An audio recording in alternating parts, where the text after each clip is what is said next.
Well, welcome to the Presbyterian and Reformed Churchmen. I'm Pastor George, as you know, and I have a new friend with me, David Latham, or Dave Latham. Is it Dave or David? It's Dave. Okay.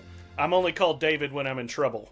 Okay, well, you're not in trouble. I don't know why I said David. But Dave is with Birmingham Theological Seminary, who supports this podcast, and as listeners will know, I've often promote them because I'm not just promoting them, but I'm a client. I'm a student, and my journey has taken too long already. So I'm at the stall phase, Dave, with the dissertation. So well, that's okay. I mean, as you know, when you're cooking a brisket, the stall is the most important part. Oh, so nice. we just got to break through the stall, and then we're good to go after that. Thanks. Yeah, man, I just loved my classes so much. My doctor of ministry classes and the apologetics track. I was the first group to begin that program, but I should have graduated last month, and I'm just I've had to hit pause on the dissertation for a number of personal reasons. Well, sure, that's okay. I mean, we have a lot of students that might be in your similar situation, and I think people find BTS to be quite reasonable.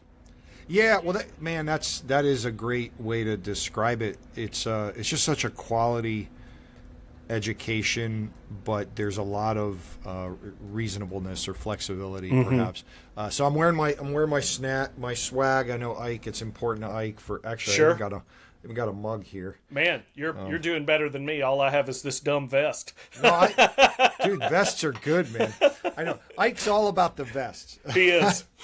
But we want to talk about all that's been happening with BTS the last 4 years or so, I would say. But man, it's just been exponential growth with both the programs and the staff and the faculty and the reach and the stuff with the Reader Center. And as we come into General Assembly, y'all always have a good booth, and we just want to encourage people to visit the booth. And so what I want to do today is just get to know you a little bit, and also all the newness that's going on at BTS, Dave. Sure. Well, thank you so much for giving me some time on your podcast, and we at BTS are happy to support you not only in your educational endeavors, but also in your podcast. And yeah, we're excited about having General Assembly come up, and we always love to reconnect with students and friends and make new friends. And so we're excited to be here. Yeah, thanks. So what's your journey to BTS? I know I met you at GA 1 year ago, and you had just started. And by the way, right. Ike's a friend, so I would talk to him, from time to time, and he was so excited at the prospect of bringing you on. And so why don't you tell us a little bit about your background and how you got to BTS? Sure. And why BTS? Yeah, sure. No, that's a great question, and I love to talk about it. I mean, my journey has kind of been a long and winding road, like many people in ministry. But I started off working at Camp Greystone in Tuxedo, North Carolina, which is where I met my wife, and was kind of on the run a camp track. And then my friend Dustin Salter actually fell off of his bike and hit his head and went into a coma, which I was 20 minutes up the road from Furman University, and felt the Lord tug me to, go serve that campus somehow, because he was the RUF campus minister there. So that was the springboard that made me realize that I don't know what I'm talking about, and I need some more training. And so I went to RTS Charlotte and got my MDiv. And then after that, I moved to Newport News, Virginia, and planted RUF at Christopher Newport University, right there near Williamsburg and Virginia Beach. Was there for 5 years, and then actually came back to RTS Charlotte and was their director of admissions for 4 years, which is how I met Ike, because we were, we'd see each other in a lot of different conferences and assemblies that we were both exhibiting for. And so we just struck up a friendship and got to know one another. And then I moved to Fort Payne, Alabama, which is where I live now, back in 2019 to be the senior pastor of Grace Pres here in Fort Payne. And throughout that time, just Ike and I just remained friends and connected with each other. And he actually came and taught Christ and Culture at our church on Wednesday nights, which is an interesting thing that BTS can do.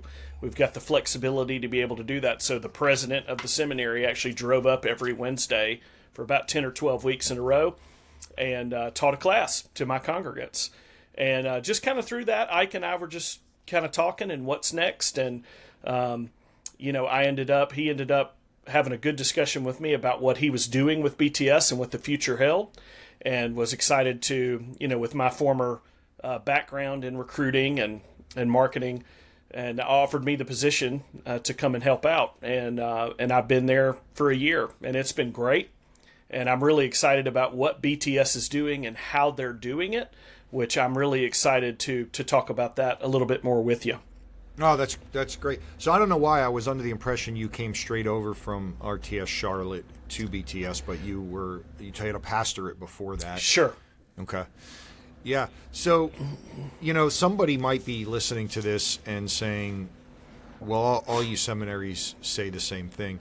And to be sure, we have a lot of great seminaries in the Reformed world that service the PCA and other NAPARC denominations.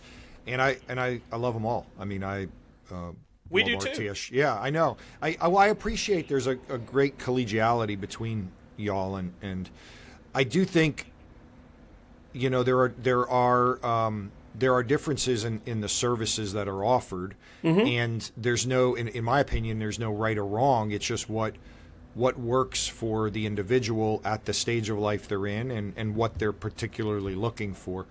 And I think what I found does really well is they really meet the student where they are in their phase of life, and the program can work for people who are already full-time employed or whatever. And so is that, in your experience, I know you've been there a year, but is that was that intentional, or it just kind of happened that way? No, I mean, I think one of the phrases that I like to use when we're talking to potential students is the phrase that BTS is doing things in a purposefully different way. And so, having recruited for RTS Charlotte, I'm well acquainted with kind of the standard brick and mortar seminary, and we love them. I mean, we love our sister seminaries, that are holding fast to just kind of historic confessional Reformed doctrine. And there's always going to be a place for the traditional brick and mortar seminary and residential classes. We offer residential classes in Birmingham. If students want the quote-unquote traditional way of doing seminary, they can move to Birmingham and take classes with us.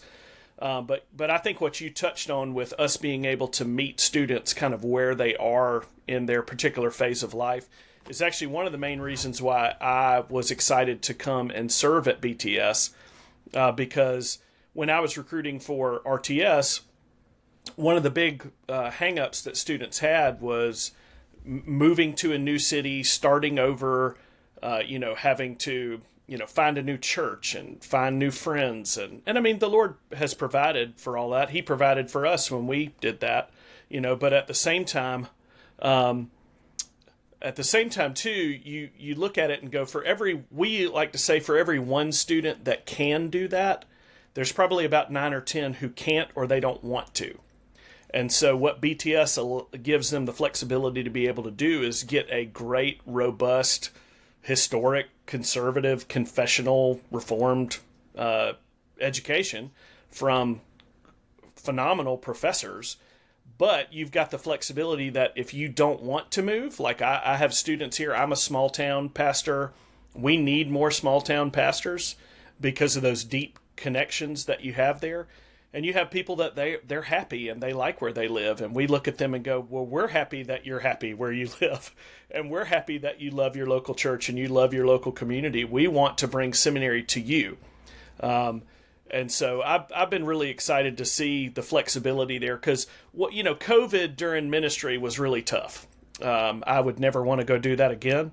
Me neither. But, it was so awful. But one of the things that COVID actually did do was take something that used to be kind of like seen as wizardry and move it into the mainstream, which is doing what we're doing right now.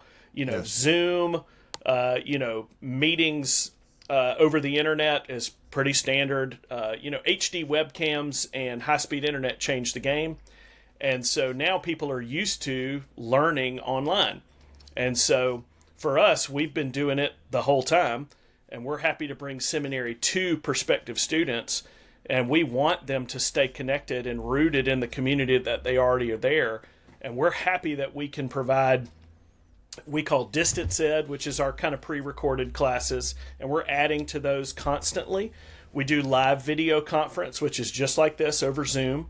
And so, our class size is about 6 or 7 to 1, and we have some classes that are smaller, giving you a great opportunity to really dialogue with fellow students and professors.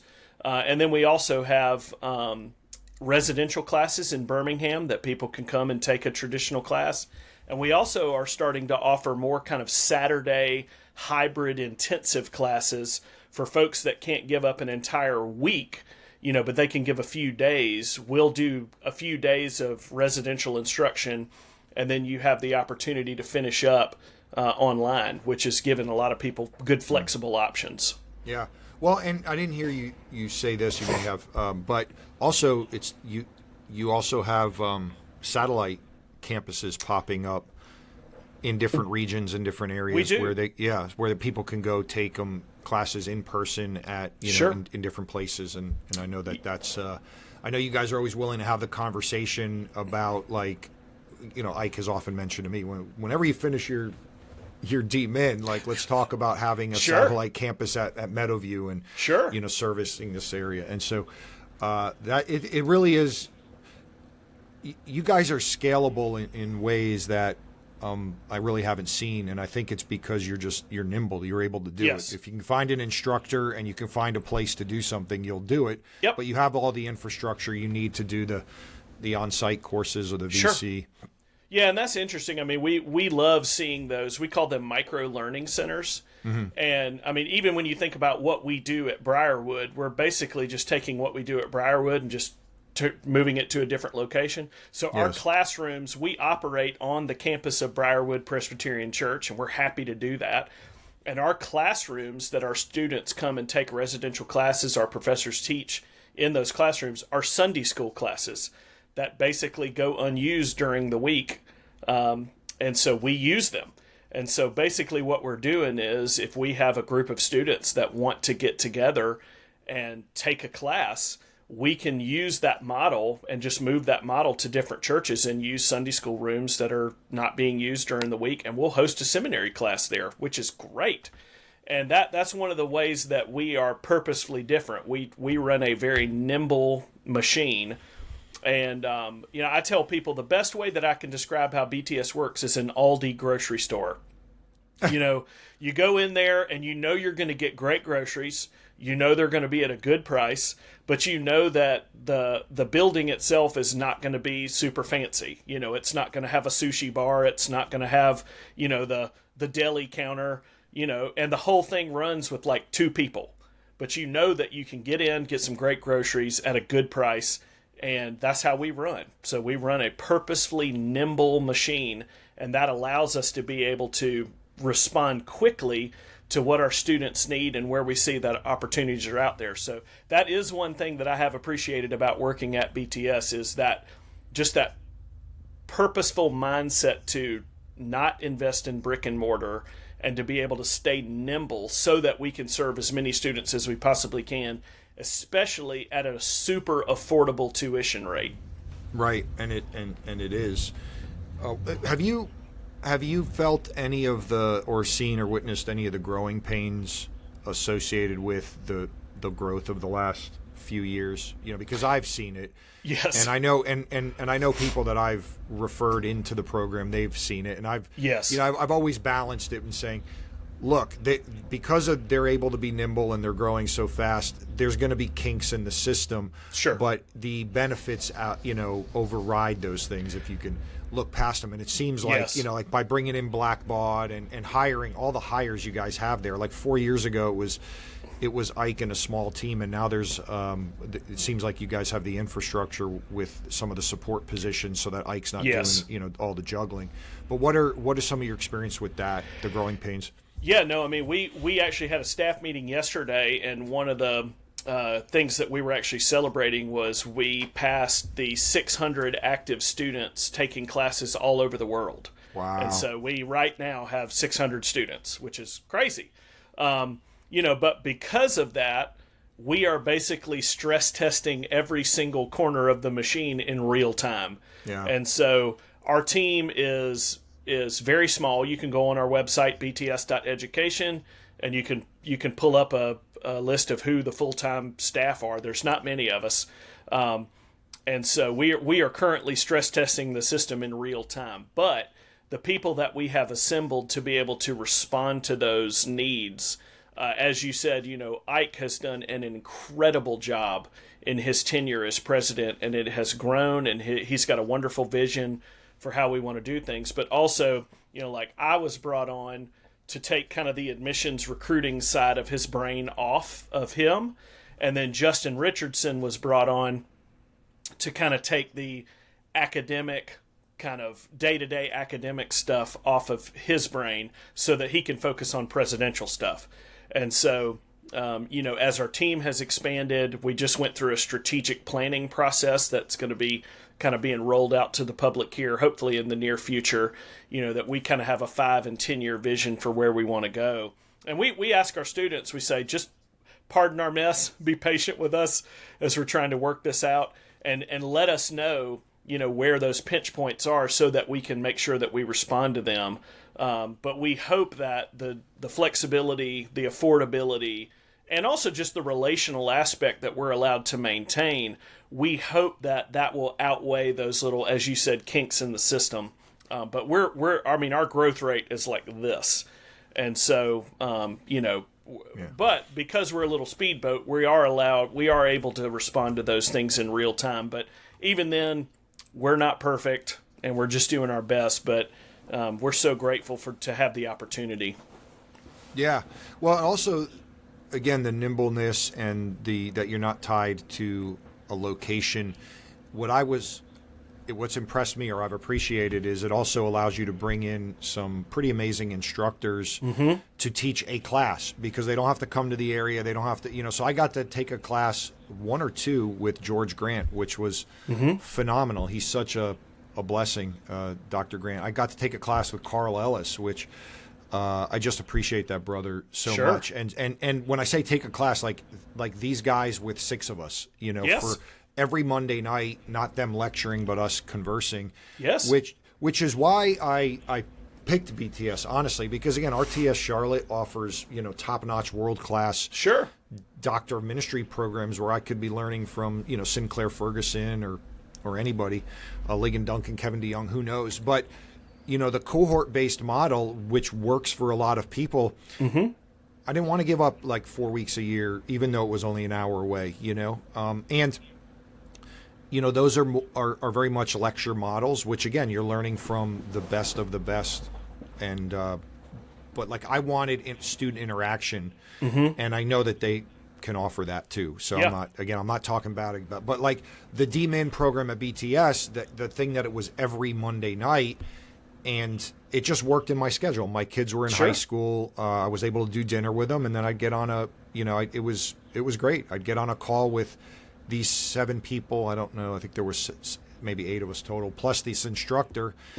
30 Mondays a year. We had, there's time in between each sort of class, but it really built relationships within the cohort that I was in. But then it really gave us like great access to these amazing instructors.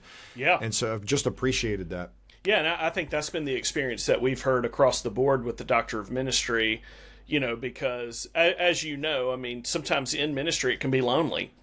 And so what ends up happening is your DMin cohort almost becomes like a built-in kind of like small group for pastors, where you have friends that you can really work things out in real time.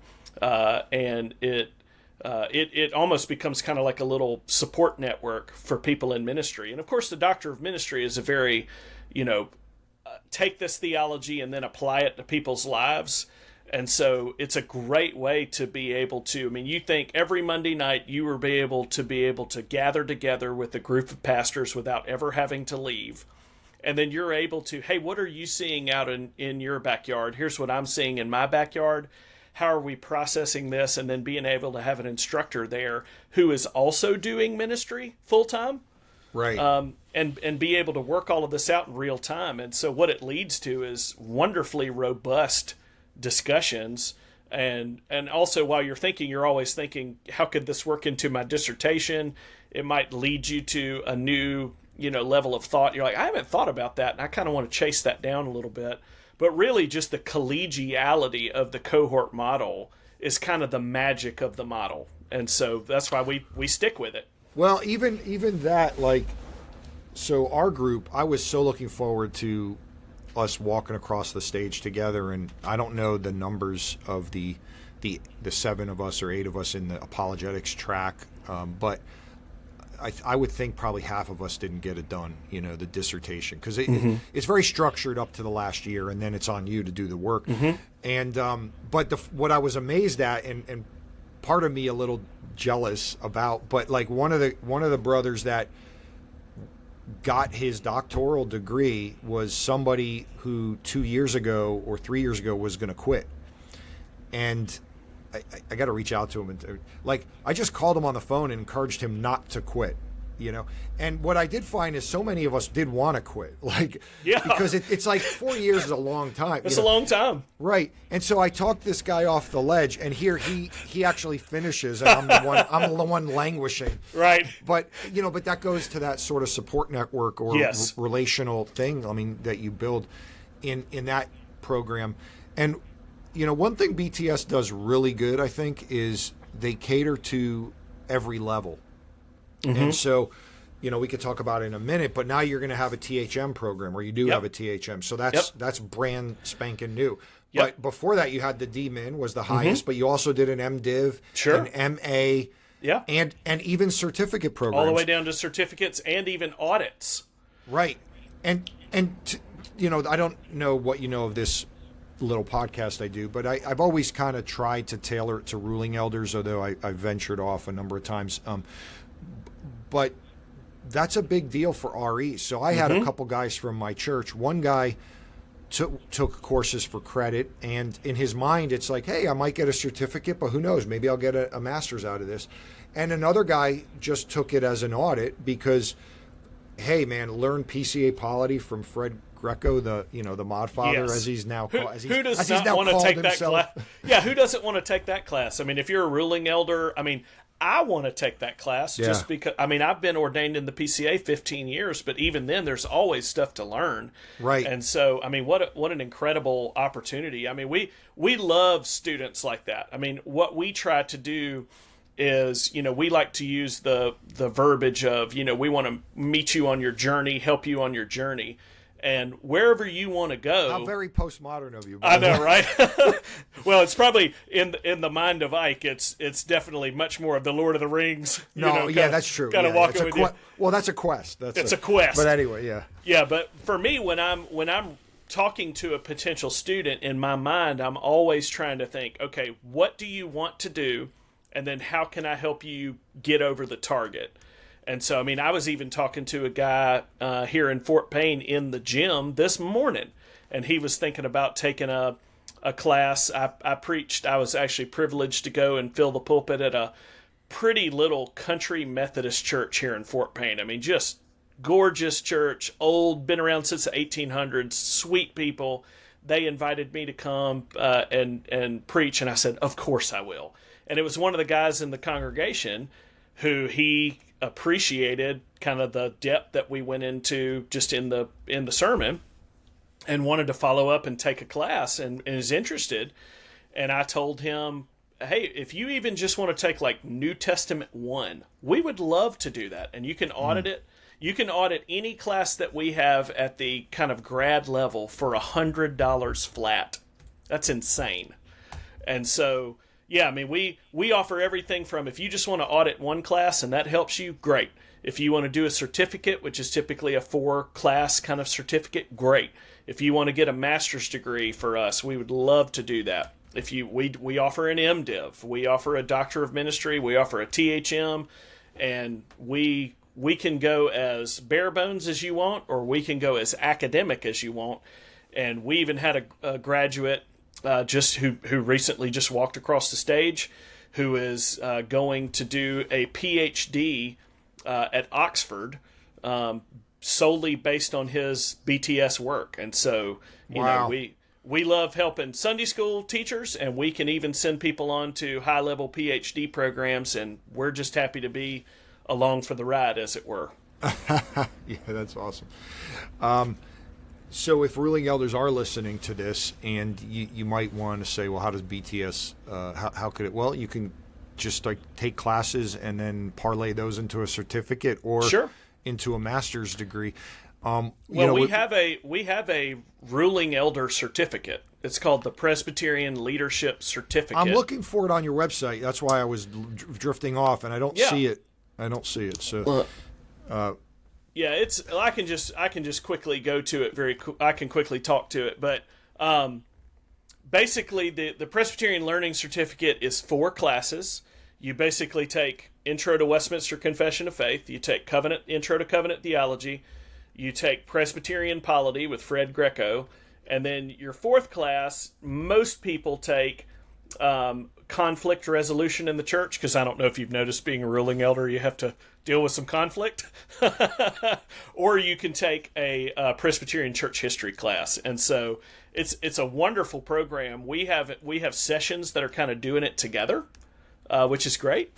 And we even have people that they may have been ruling elders for a while and just maybe need a little top up. But we offer all of those classes, and they're great. Do you know the history of that certificate? I don't. No, not off the top of my head. If you do, fill me in. Yeah, ask Ike about it. All right, so you guys already offered stuff very similar, but like yes. I told him a year or two ago, I was just like, bro, you got to tailor something. Just package what you got for ruling elders, and they'll do it, because and the last time I actually saw Harry was at the GRN conference, so it was 2 years ago, in Matthews in Charlotte, and Ike and Harry were getting into a car together, and Harry was driving, Ike was in the passenger seat. We were leaving, conference was over, and I was like, I'm gonna go say something. So I go and I said, Harry, ask Ike about my great idea, you know, and they joked, we laughed about it, but basically it was this Presbyterian Leadership Certificate that was advertised at the thing. Yeah, that's great. Yeah, it's a sweet moment seeing those two, like father and son in the car, just together. But the certificate you just outlined, like, think about, you know, for guys listening here. So it's Westminster theology, so confessionalism. Westminster Confession of Faith. You take that class. Covenant theology, so we understand the grid by which we understand the scriptures. It's polity, so understanding how we run the church, how Jesus runs the church, and we participate in that in the PCA. Sure. And then conflict, right? Well, what a great grouping of 4 classes, and then those are all at the master's level, right? And so they're all at the master's level. Yeah, they're all at the grad level. Toward, if you want to keep going, and get your MA or MDiv out of that. So. Yeah, you sure can. Or if you just want to stop with the certificate, that's great too. And we're happy to have it. And if anybody who's coming to General Assembly, I mean, Ike will be there, I will be there. You know, Justin, who's our chief academic officer, will be there. We'll have several people from the BTS staff that are there. We're going to be booth 112.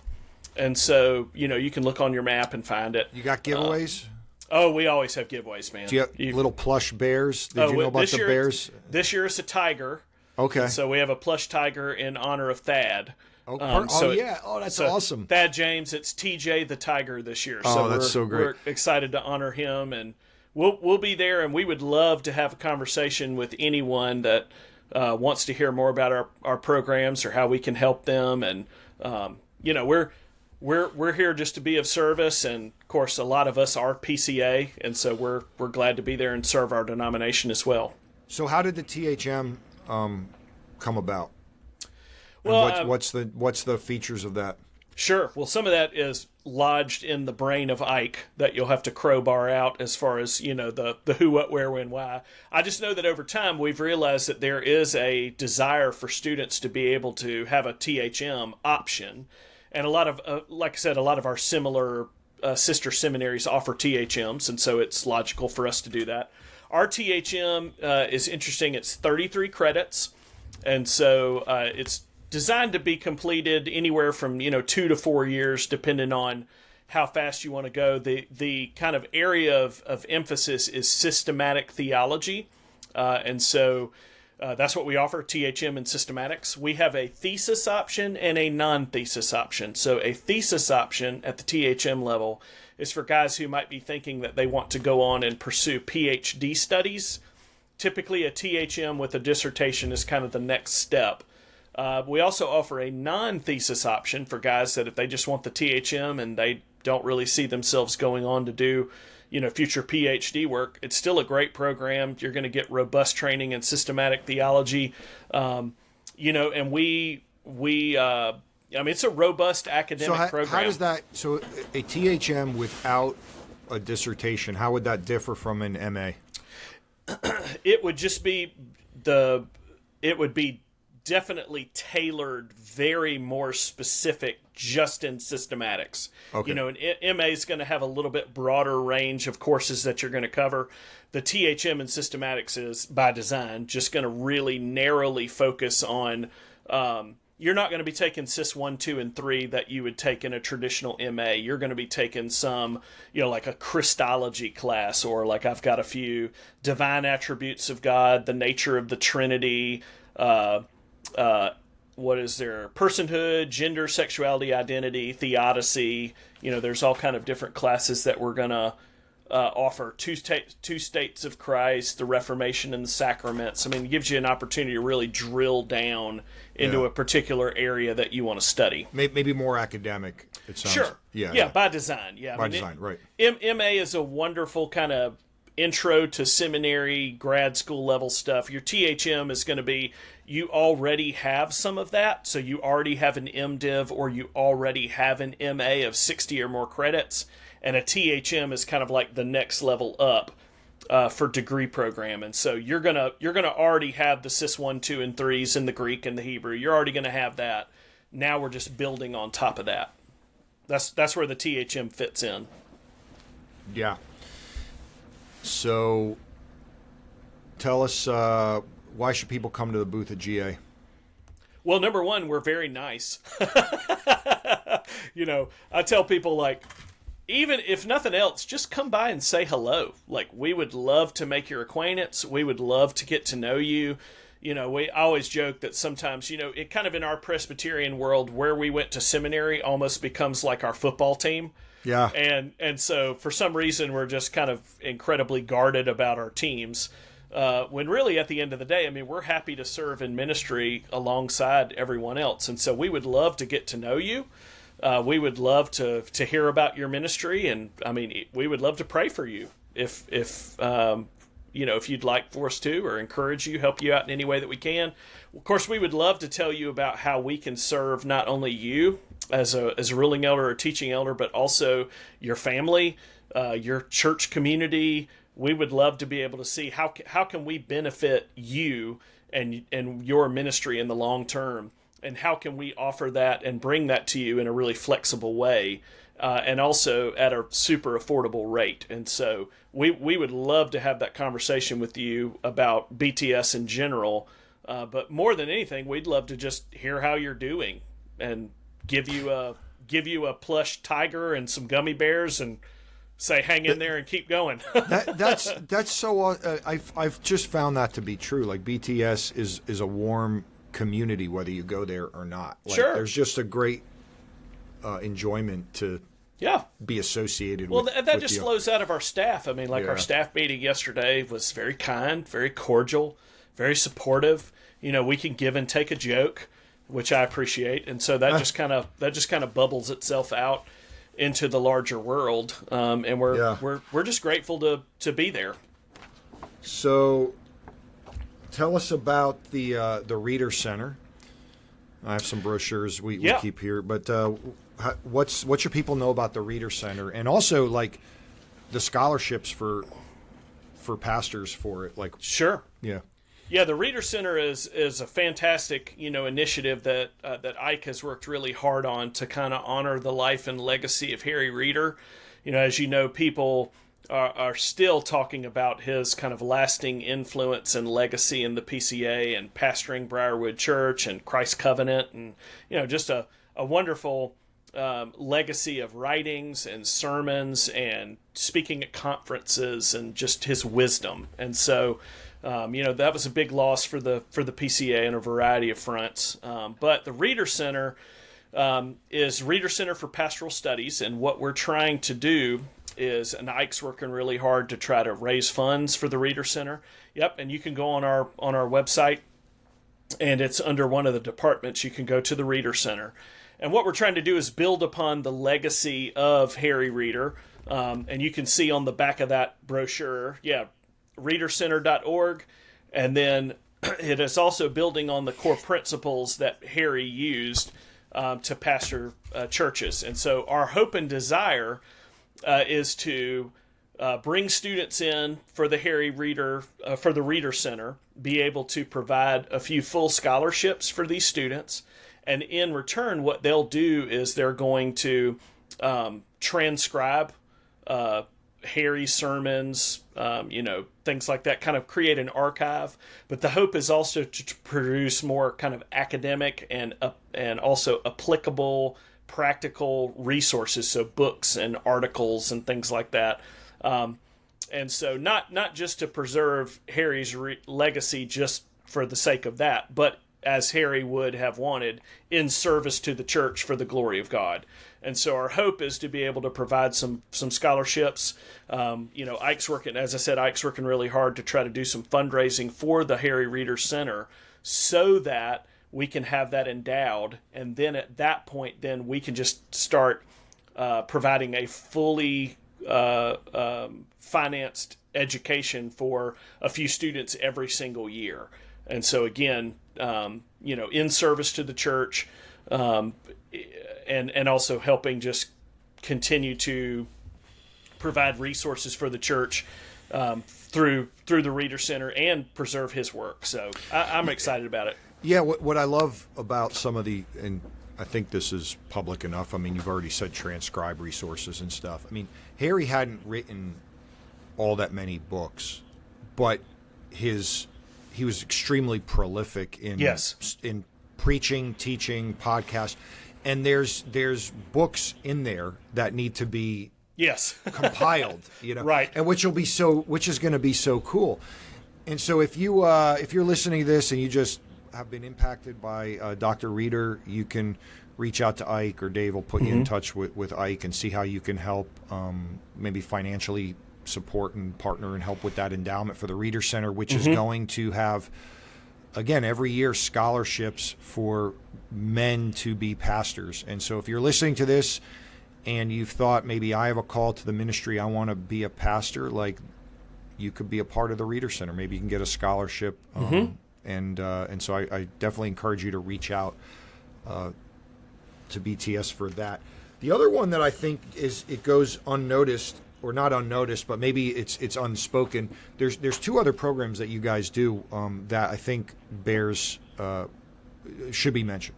One is you have counseling programs. I mean, you train people for counseling, and the other is you have a BTS Master of Education. We do program, which is another great program. So this is not just BTS doesn't just do pastors and polity and theology. They do other types of degrees. So I don't know if you want to share anything on either of those. Yeah, sure. I mean, we offer several kind of programs and degree tracks under the counseling kind of department. So I know that we offer some certificate level stuff. We also offer counseling classes. We have you can get a Master of Divinity that kind of has a little emphasis in counseling. We also offer a DMin track that has a counseling track. We hold to a biblical counseling kind of style of counseling, and I know that people in the counseling world, they write articles, the critiquing each other, which is fine. But we offer everything from a Master of Arts in Biblical Counseling. We have an advanced certificate in counseling. We have a Doctor of Ministry with a counseling track. There's a bunch of different ways. And again, like we said, you can audit a counseling class. So if you already have a background and would like to just, sit in on one of those classes, you can audit a class with us, and we'd love to have you. So yeah, that's the counseling side of things, which is a great program. And what was the other program that you asked about, Education. George? Oh, education, yes. It is Master of Arts in Education, and so our hope is to be able to, take folks that might be teaching at a classical school, or they might have an education degree, or they might have a theology degree, and they're wanting to kind of learn a little bit more in the education space. This allows you then to get that training that you need, not only at the grad level with systematics and biblical studies classes, but also leadership classes, real hands-on, excuse me, what does it look like in the classroom? What does it look like for lesson planning and things like that? But it's a great program.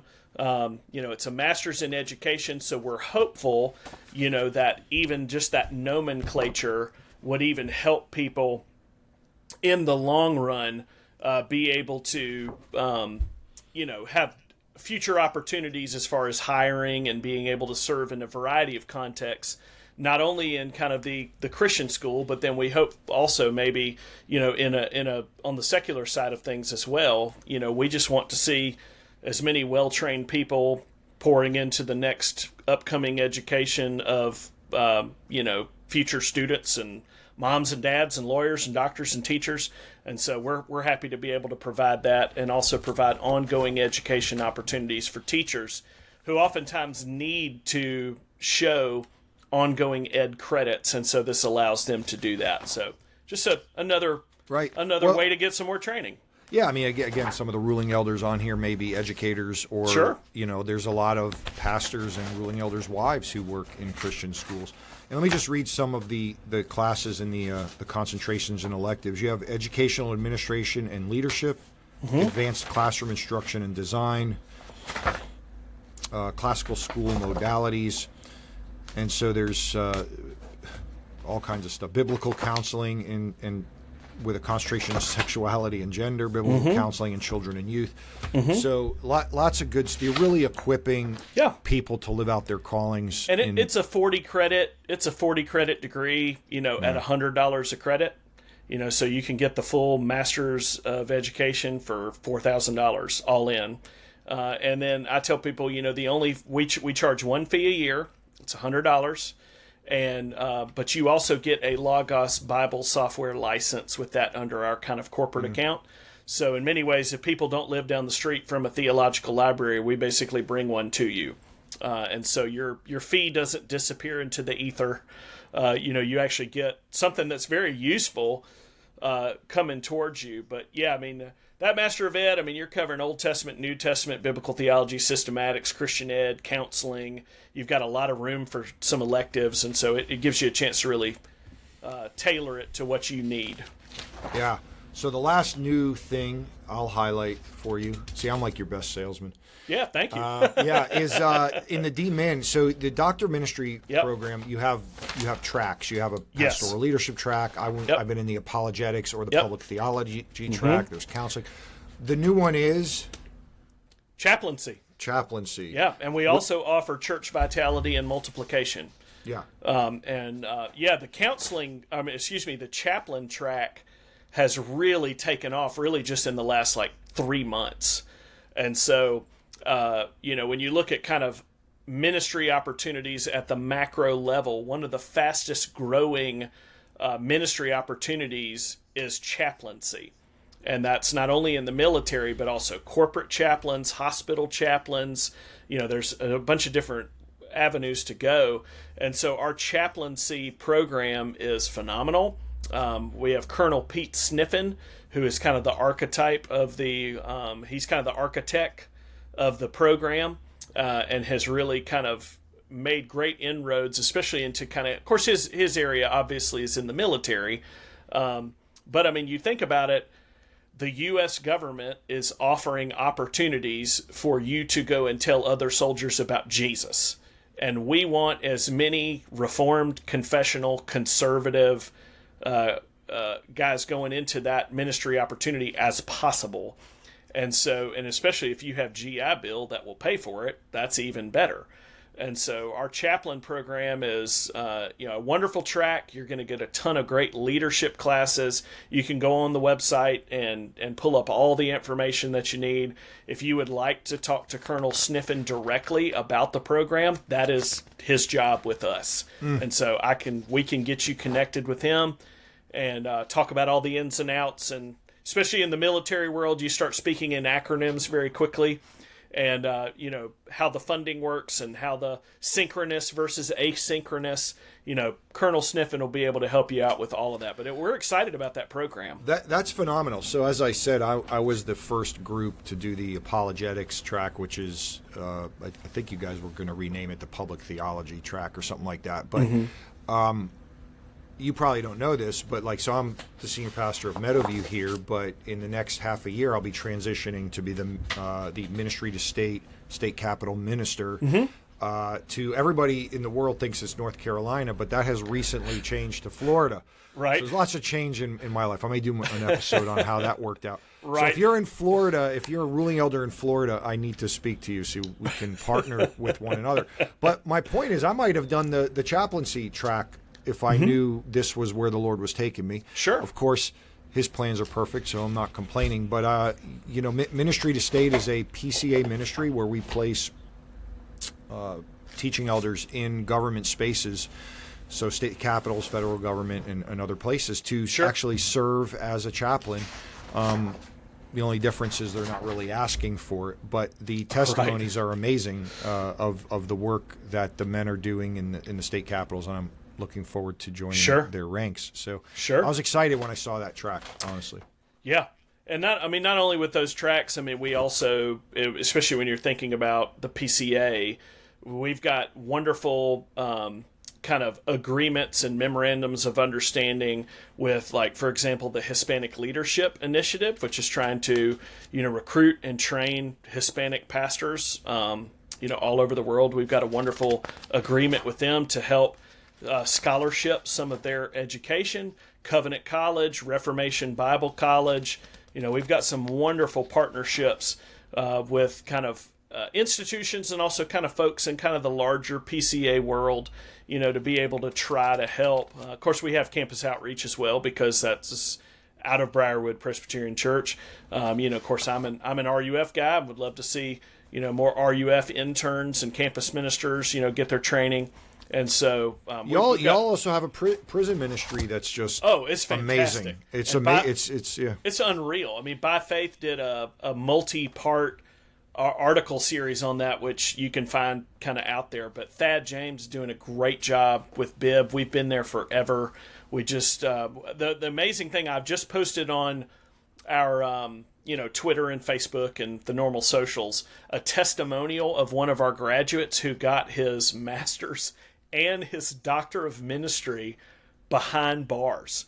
And is about to, when he gets out of prison, he wants to go and teach and be a missionary. And you hear about the stories of, that prison used to be known as Bloody Bib. And what you have seen is the gospel is just going through that prison in unbelievable ways. And you're seeing inmates disciple other inmates. And BTS goes and teaches live classes in the prison multiple times a week. And what you're seeing is just God's just at work behind the bars of the prison. It is unbelievable. It's just one of those things that just, again, if you want to help support BTS in that way, if you've got a heart for inmates, if you were to help financially support BTS, we are using those funds to go and share the gospel and train inmates behind bars. And we kind of work loosely with Ligonier and Third Mill as far as resourcing and things. And we're happy to do that because we're just super excited about what God is doing in Bibb County. And we actually have some other people that are noticing what's happening, and they're going, how can we do that? and bring that model to kind of our prison system where we live. And so super opportunity, great encouraging stories. Would encourage anyone to go listen to that. It's called BTS Bits. It's a testimonial that I posted just a couple of days ago, and it is worth a few minutes of your time just to be excited about what God's doing. Oh, that's awesome. When I had a class with Thad, he showed us a video of, I don't know if it was the leader or a leader of the Aryan nation there or something, and the leader of an African-American gang, and in the prison they're reconciling. It's unreal. Yeah, it's just the gospel actually works. It's like, go figure. So yeah. And one of the most encouraging things we love to see every year is when we have a cohort of inmates that graduates.